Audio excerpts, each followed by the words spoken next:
Welcome to the Diva Speaks Relationships Talk Show.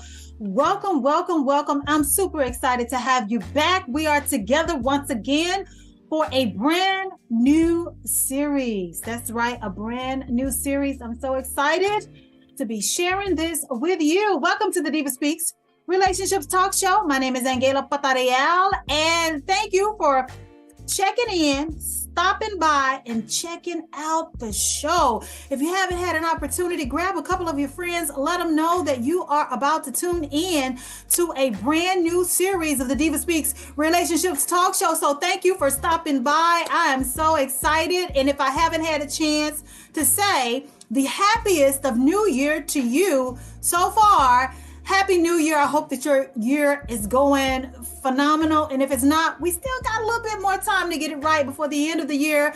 And before you know it, we'll be bringing in another year. Yes. I want to thank you to all of my loyal supporters, those of you who have been rocking with me since day one. I want to thank you, those of you who are just now discovering my social media platforms and my television shows, my channels, and you've been supporting. I thank you for your support. There's a lot more in store and there's a lot more to come. Amen. Yes.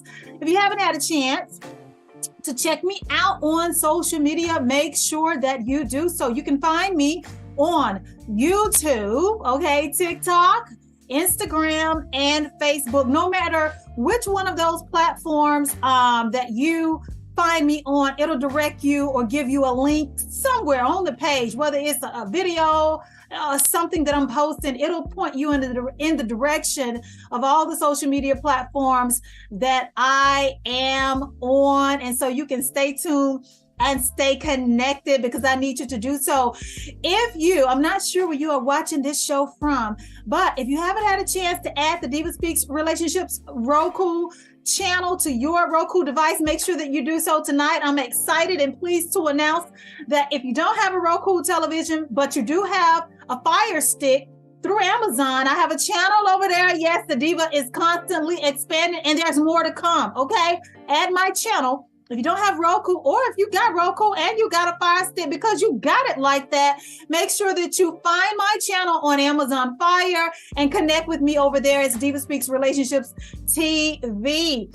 Also, my contract is nearing its end for the Now Television Network and the satellite channels, the 7 of them that I have been ministering on. You still have time to check it out. I do believe that I may have a couple of more weeks. I'm not sure how that's going to go, but it is run its course. So for now, you can still catch Diva Speaks Relationships Ministry on the Now Television Network. I do believe. I could be standing in error, but you know what? If you can't find it over there, baby, always come home to Diva Speaks Relationships Roku channel because my content is always on my channel if you can't find it anywhere else. Okay. So check it out every Thursday at 5 a.m. Eastern Standard Time. You can find the Diva Speaks Relationships Ministry airing over on the Now Television Network and Intel Satellite Television. Yes, you can. In addition, if you have Spectrum Cable or AT&T Uverse and you want to check out the talk show, okay, make sure that you tune in every second and fourth Friday of the month at 11 p.m. Eastern Standard Time. If you're here in the Carolinas, because I'm talking to you from the Carolinas, it will be Spectrum Cable Channel 21 at 11 p.m.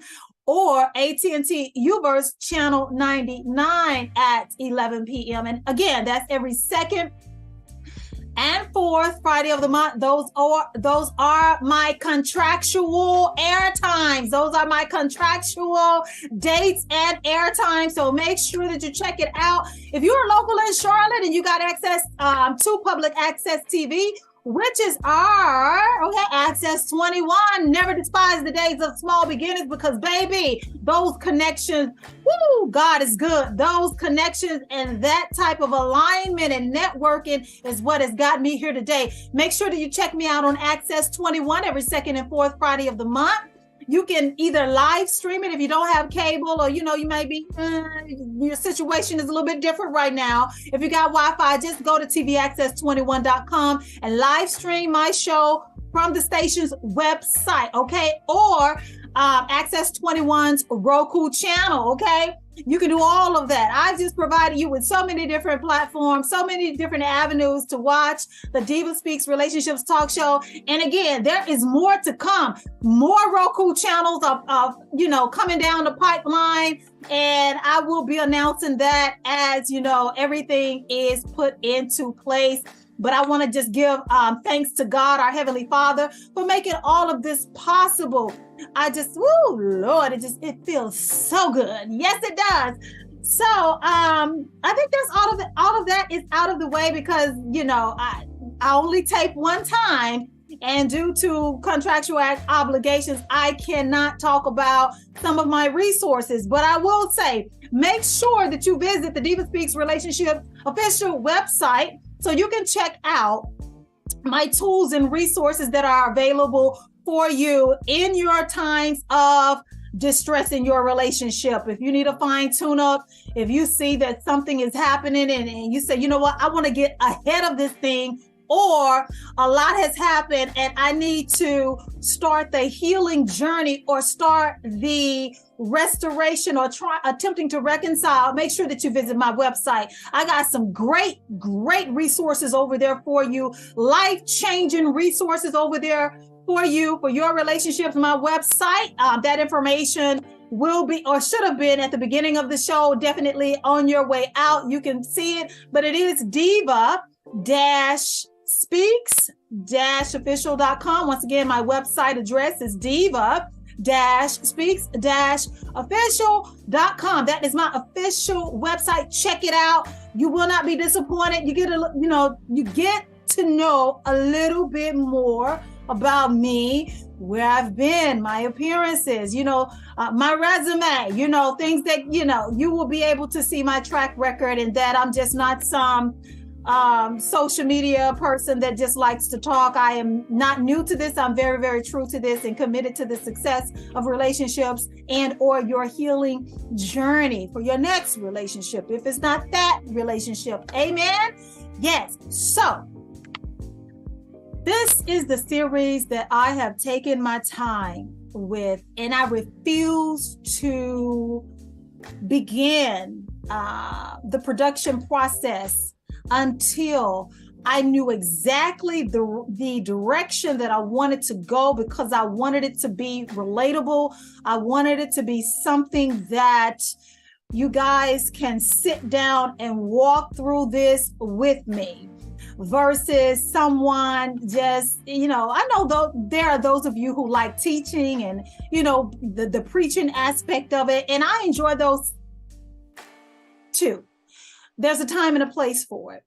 But tonight, I just want to have an intimate conversation with you about the autopsy. Tonight, we're going to be talking about and starting the official start of the Autopsy series. Autopsy. That's right. Autopsy. We've all heard that word before as it relates to death, right? The Autopsy series. I can't repeat that enough, because I want you to get a visual in your head. The Autopsy series. What caused the death of your marriage? What was the reason your relationship died? Do you know? Have you come to terms with it? Or do you need to start the autopsy process to get a better understanding of how that relationship died? Were there things that you could have prevented? Did the relationship or the marriage have pre-existing conditions that you were aware of? Were the pre-existing conditions something that were fixable? Was there something, was the information presented up front? Or did you discover it in the process of your relationship? Did you have an opportunity to prepare yourself for the side effects or just the effects of those pre-existing conditions? Were you equipped to deal with it? Did you take on something that inevitably was going to be fatal? It could not be fixed. See, we're going to talk about all of that during this entire series, and I am in no rush to get to any. And when I tell you, I have a list of things that we are going to be diving into and taking a look, and I'm going to be providing examples. I need you to know and buckle up, because this series is not for the weak of heart. It's not. This series is not for those who are living in denial. This series is not for those who are used to social media influencers or social media stars who come on the camera for a good 3 minutes and say something that speaks to your spirit and pop, pop, pop, pop, and then they're gone without leaving you with something that you can ponder on in an effort to get a better understanding, transitioning you into a place where you can begin to either fix that situation, fix what is wrong within, and or heal it. Not just someone saying something spicy, something that sounds good, and then go. It sounds good, but does it motivate you to do the work? Does it motivate you to get a better understanding of the role that you played in the demise of your relationship?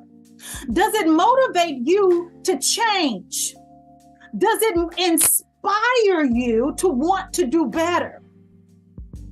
And last but not least, does it invoke feelings of, I might can salvage this thing because now I see where we started to lose the pulse in the relationship.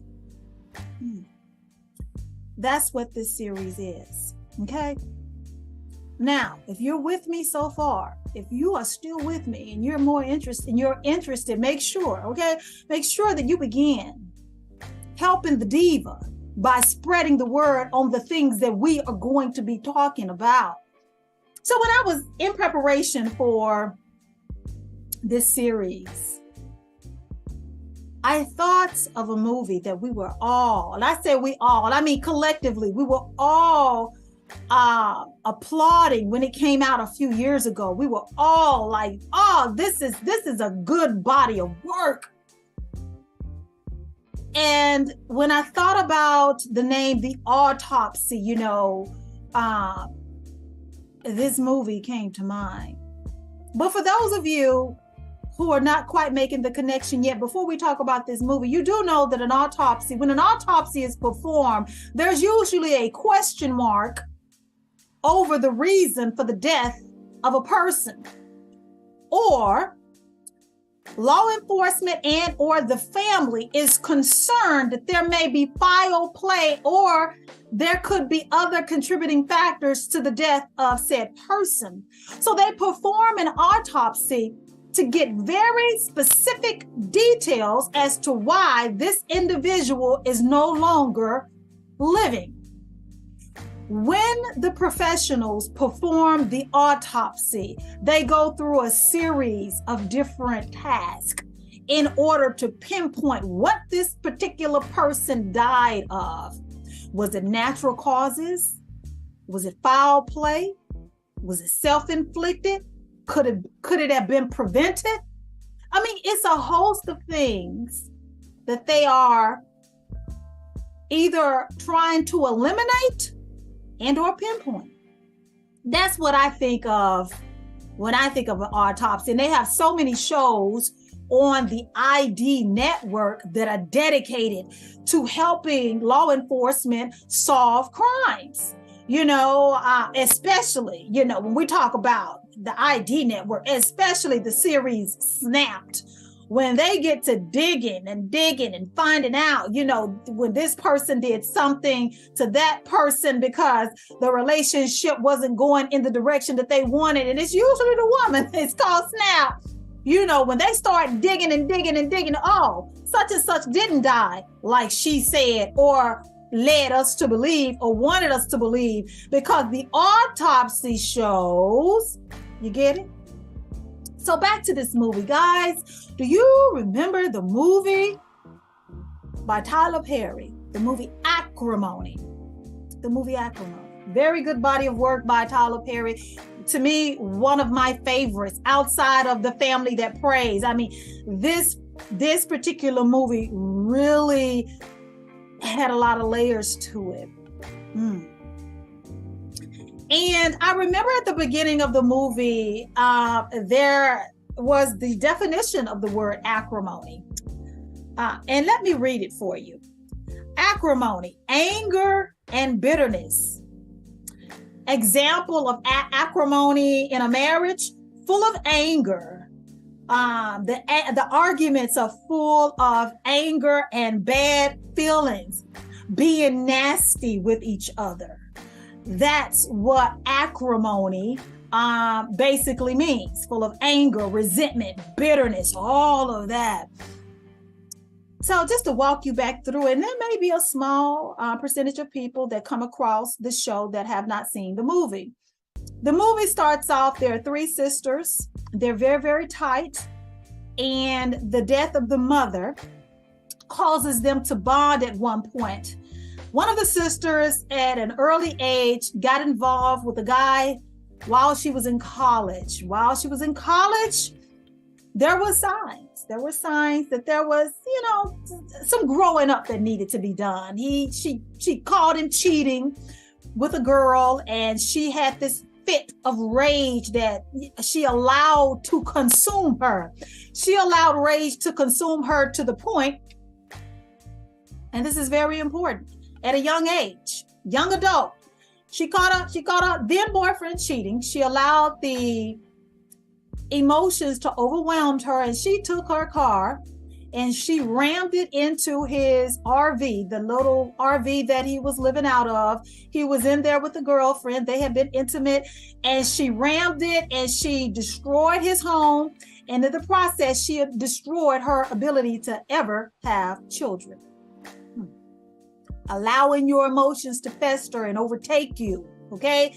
That was the first thing that happened. After her mom died, she got a big old mess of money, a crap load of money.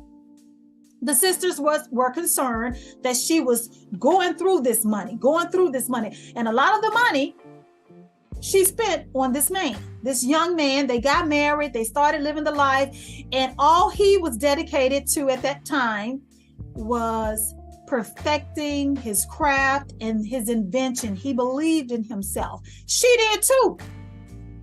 For years she did. She believed in her husband. The sisters, there were two sisters. They were very bitter. They didn't think too highly of this guy. And you can kind of understand that this is someone who has, not really done right by your family member. She has lost her ability to ever have kids behind you. Not excusing what she did, but you was part of the reason that she acted the way that she did, because you were cheating on her with this girl. Well, guys, as the movie progresses, the money runs out. And as the money runs out, he is really closer to achieving his dream. Very, very close. The more the money runs out, the more the sisters are in her ear. The more the sisters are in her ear, the more bitter and angry and less tolerant. She has no patience for him. She talks to him like a low down dirty dog, like he is beneath her. To the point that it gets so out of control that you can really see that she has a level of disgust for her husband that is really unholy and unhealthy. Now, she's a grown woman with her own marriage, her own set of problems, her own bills. She went broke, behind it because he hasn't worked a day in his life. All the bills were on her and all the money was drained from her bank account. And she let her sisters talk a bad situation from a molehill to a mountain. And it just got worse. Well, remember the girl that he was cheating with when they were younger? This woman now is a major player at the company that he needs to get his invention in front of before the members of the body or the people that the decision makers in that company. She was the person. And while he was trying to orchestrate this process or whatever, he withheld certain information from his wife. The sisters were constantly in her ear.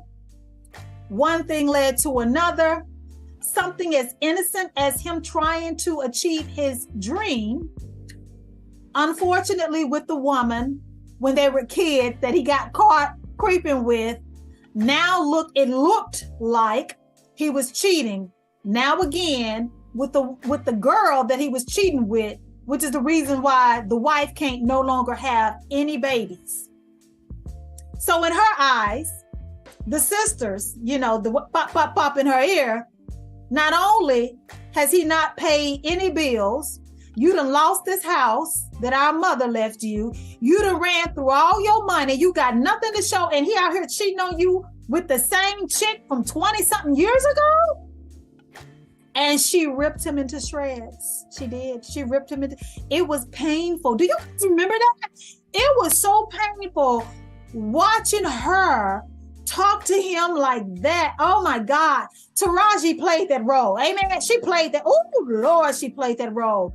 I felt for him because we in the audience, we could see everything. Whereas her character couldn't see anything. She was so angry. She had to move in with her sister. She's listening to them. They still with their man. Okay. But they didn't help her talk her out of her marriage. Right. They're still with their man.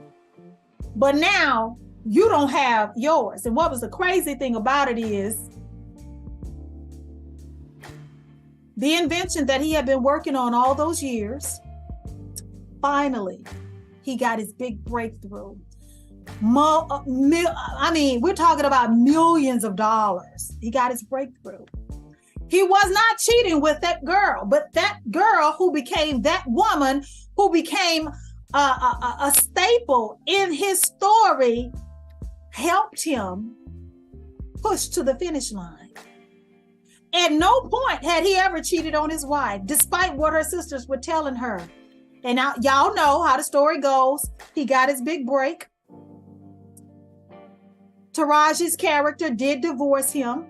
He tried to win her back. He really did. He tried to win her back. He wanted her back. He wanted her back, but she was too blind to see what role she was playing or the things that she allowed to happen to get her to the point that she was in then. This man showed up at her job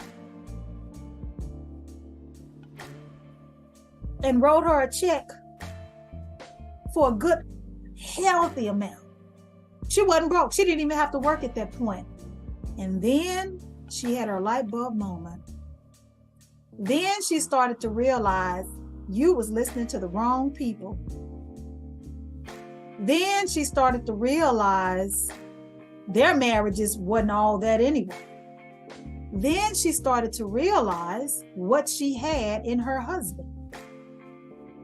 But you know what? It was too late. Then she became obsessed with trying to get him back. Okay? Now she's obsessed with trying to get him back, fixated on the new chick, blaming the new woman for stealing her life when, baby, you handed that away. You literally gave that man away. She literally drove herself crazy and looked like a total nutcase. All behind a bad decision to listen to the wrong people about her marriage. And I've talked about this on my shows, especially on the ministry channels. Protecting your relationship. And I've been communicating for quite some time. We have to be protective of our relationships, especially when we're going through our seasons of struggle, or you may call it a storm, when things are not right. And you know, that happens to us all. Don't be ashamed. And you ain't got to say that don't happen to me. It does. It happens to all of us. No one is exempt. Okay. But you got to protect. You can't be venting to everybody. You can't be sharing with everybody.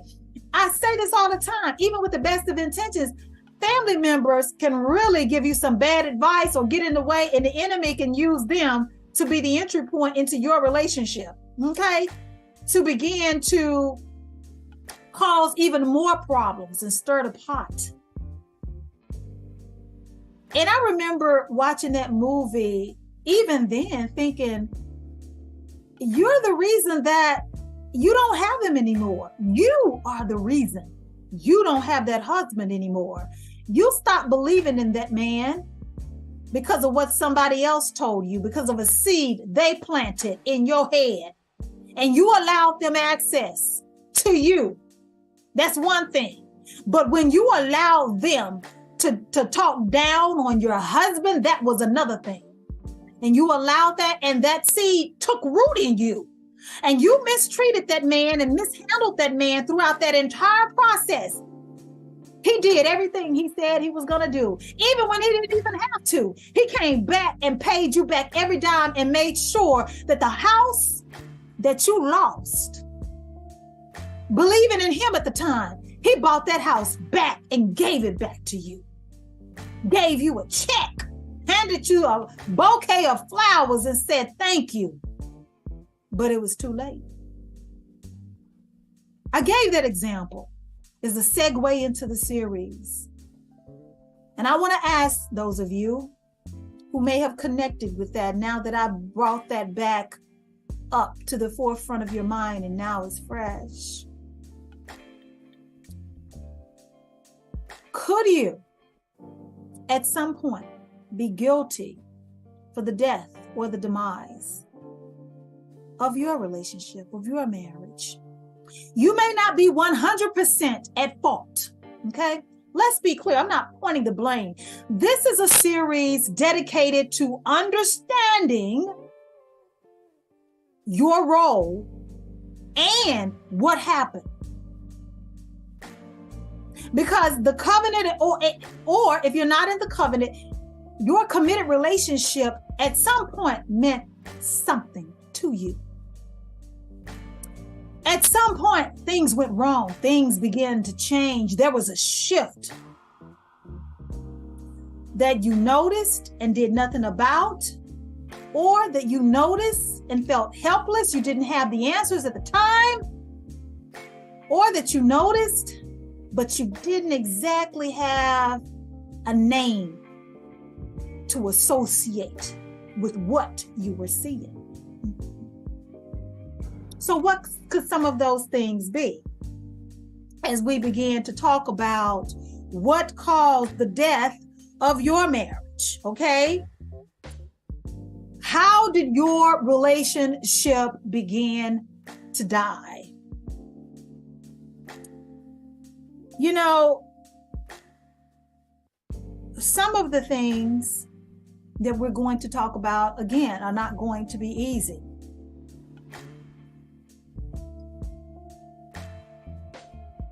We're going to start with ignoring the check engine light. Mm-hmm. Ignoring the red flags. Mm-hmm. That was the start of the death of your marriage or your relationship. Get honest with yourself. Were there some things now that you look back? Because hindsight is 20/20. What were the things that you saw happening that you didn't say anything about, that you let slide? What were the red flags that you ignored?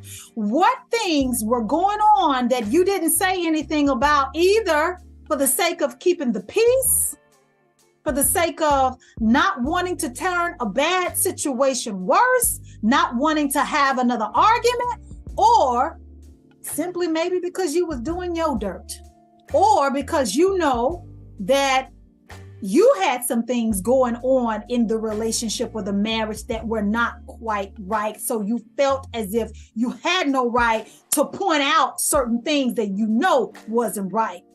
And I'm saying to you, acknowledge your role, but then too, you also simultaneously have to address the fact that you saw the red flags. You knew the check engine light was there and you failed to do anything about it. And you may be asking, okay, but Diva, what could the check engine light be? For instance,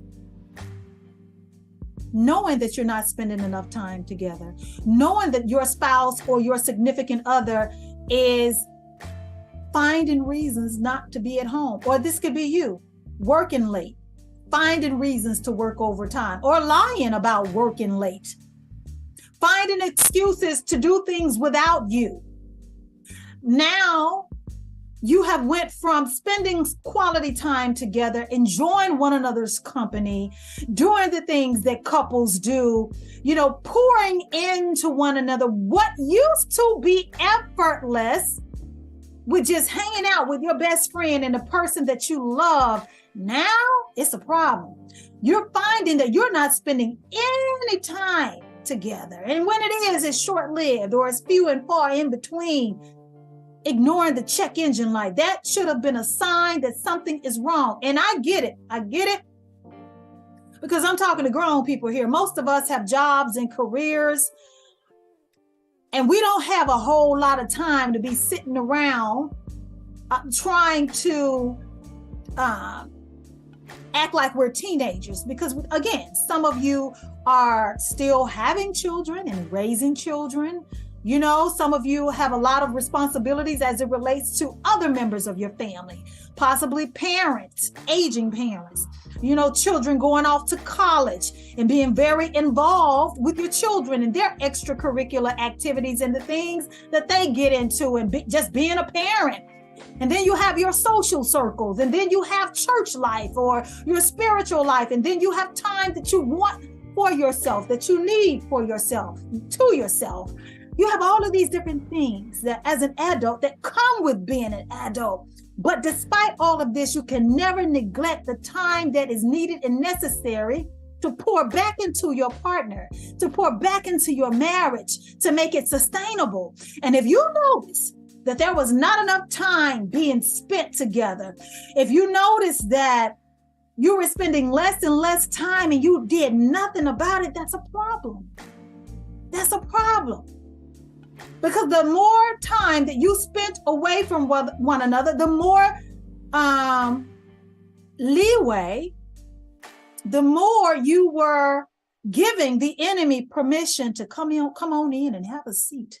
Because if I'm not spending time with you like I should, as we should, as needed, as a couple, we're not checking in with one another. We're not fully engaged and involved with each other's lives to make sure that, baby, are your needs met? Are you okay? Is there anything going on with you we want to talk about? Or just to have some couples time, some time to plug into one another. Let's reignite this thing. Make sure you're good. Make sure that I'm taking care of you so that you can take care of me. Making sure that, your needs are met before you go outside of the home to make that living and to face the world. But if we're not spending time together, if we're not communicating as we should and connecting and having the conversation and having and applying the comprehension needed with the conversation, that is a recipe and a setup for disaster. And if you notice this, now that we're having the dialogue, you can see where and how things begin to fall apart. You cannot effectively have a relationship with anyone that you're not spending quality time with. It just doesn't work like that. And you may be saying to yourself, what could I have done different? Because I had this going on, I had that going on. they had this going on and that. Or you may be saying things were so bad that neither one of us wanted to spend time. Or damn it, Diva, I begged her to spend time with her. I begged him to spend time with me. I was crying about it. They always found an excuse. They always found a reason. They always wanted to fight right before we were supposed to do something together. It was always a problem when it came down to us spending time together. That is not my fault. I get you. I get exactly what you're saying. It is not your fault, because you can't make a person spend time with you if they don't want to. But let me tell you something. At least now you can see where things began to change, right? We can acknowledge that this person wasn't willing to give you and the relationship or the marriage what you needed in order to sustain it, in order to keep the relationship afloat, in order to keep the connection solid. And then we could go off into other areas with it. Why aren't you wanting to spend time? Is it because the relationship had become strained, or were there other outside factors that played into your decision not to want to spend time with your partner, with your spouse, with your significant other? Some of those reasons could be a job. Maybe there was a financial hardship going on in the home, or maybe you guys were trying to avoid one. Maybe your partner or you lost focus and it became less stressful to hang out with friends or other people besides one another. So you started spending more time with other people, doing other things to entertain yourself. And last but definitely not least, sometimes when people make up in their minds they want to leave you for somebody else, they create reasons not to spend time together because they want to get the hell on and get out the door to spend time with the person that they're cheating with, or that they have some level of interest and they are nurturing this new illicit affair. We're going to call it for what it is. Most of the time when you start having to, and I hate to say this word, but let's just call it for what it is because we're all grown folk. Most of the time when you see that you have reduced yourself, because honey, I've been there, okay? Experience is a good teacher. I've been married twice, okay? This is my second marriage. When you notice that you now have been reduced to having to beg your spouse to spend time with you, and they're giving you pushback, and even if they don't say no, they're giving you an attitude, and they really don't want to be there with you, things are bad. Things are bad, and they don't care how bad it has gotten. And it would seem that at times they're trying to speed up the process to get to the end of the relationship because they want out. The Autopsy series, that is what we're discussing. This is the series where we're getting into it. And one of the first things on the autopsy report that could have been causing the death or a contributing factor to the death of your relationship is ignoring the check engine light in your relationship, ignoring or refusing to address the red flags in your marriage or your relationship. What could you have done different? That is the question that I want to leave you with. What could you have done different? What should you have done different? Could you have maybe prayed a little more? Because we can't force people to do anything that they don't want to do. All right? Amen? We can't. And if you were in the right mind to start addressing those things as you begin to see them happen, ask yourself, did you handle them properly? Did you handle it right? Did you approach it biblically and or in the right way?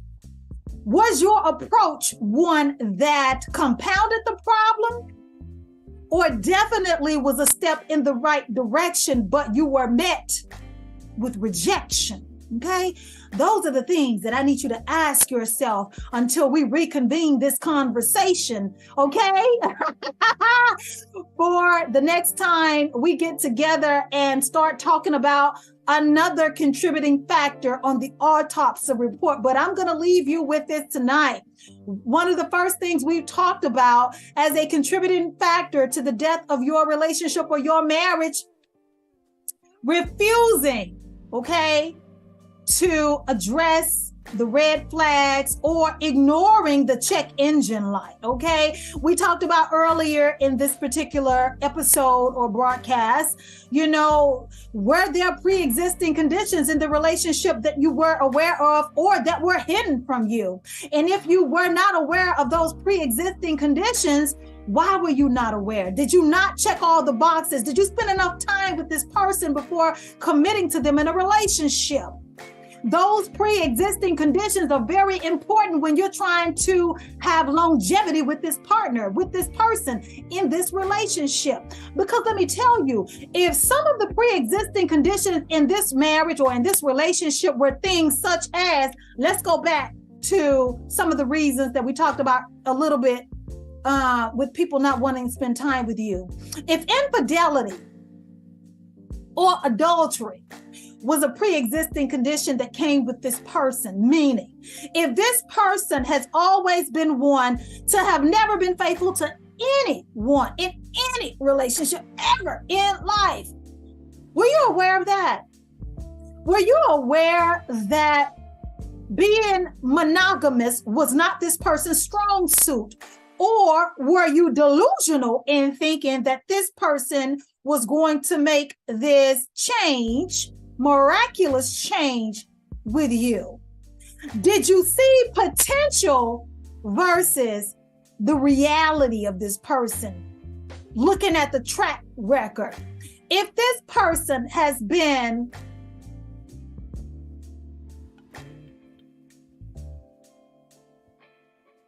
rigorously unfaithful to every partner they've ever been with, and they refuse to either acknowledge it, address it, have the conversation, and place that information on the table with a strategy as to how it would be different with you, you were setting yourself up for a relationship full of disappointment because they've had no practice in being monogamous. Was that one of the pre-existing conditions that you were dealing with, that you were just hopeful versus looking at the reality of it? These are the things that we have to get honest with ourselves about. Another pre-existing condition. Did you get into a marriage or a relationship with someone who has a substance abuse issue or problem?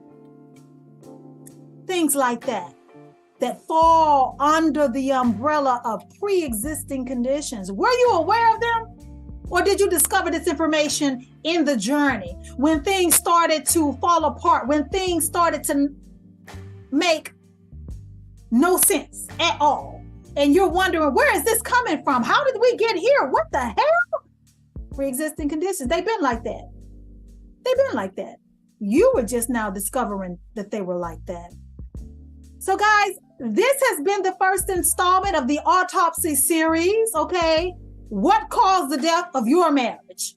What caused your relationship to die? My name is Angela Patarial, and make sure that you tell your friends and come back for the next episode and installment of the Autopsy series as we begin to dig deeper and dive more into the reasons for the death of relationships and coming out of this land of delusion and denial and start owning up to some of the things that happened that caused our relationships to fall apart.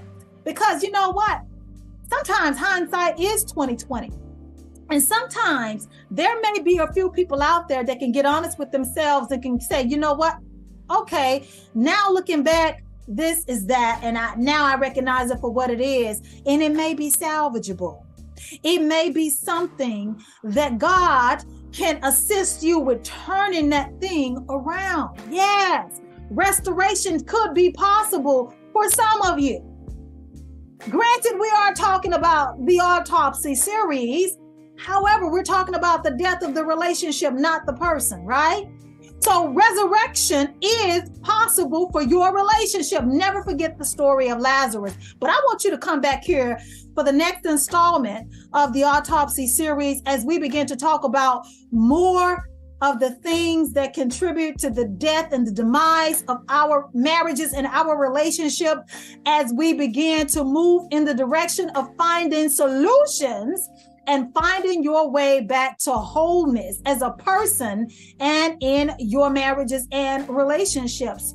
My name is Angela Potariel. This has been the Diva Speaks Relationships Talk Show, okay? The Diva Speaks Relationships Talk Show. That's right. Make sure that you tell a friend. Make sure that you add the Diva Speaks Relationships Roku channel on your Roku device or on your Fire Stick, your Amazon Fire Stick at Diva Speaks Relationships TV. Make sure that you check out my website. It is a one-stop shop for all things Diva Speaks related. There are some tools and resources over there available for you. Please check it out. You'll see what I'm talking about. And until the next time, my name is Angela Potariel. The Diva has spoken.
I spread them all over the world.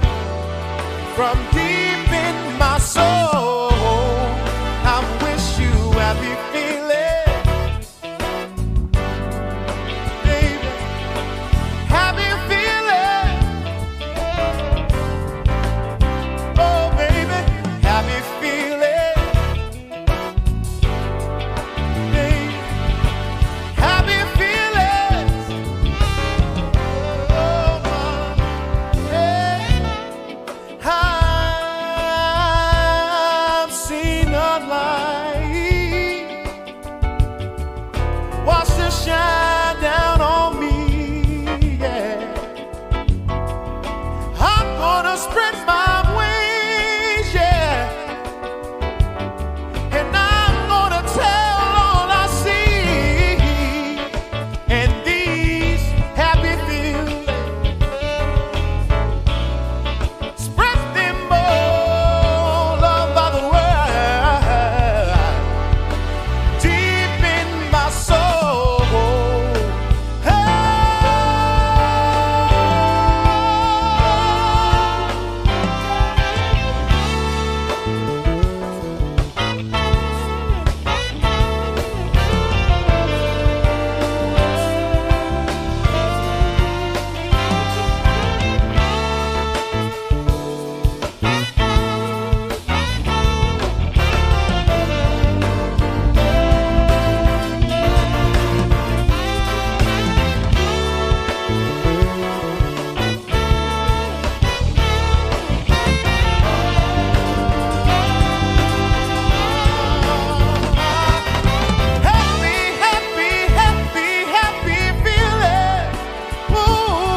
my heart and my soul.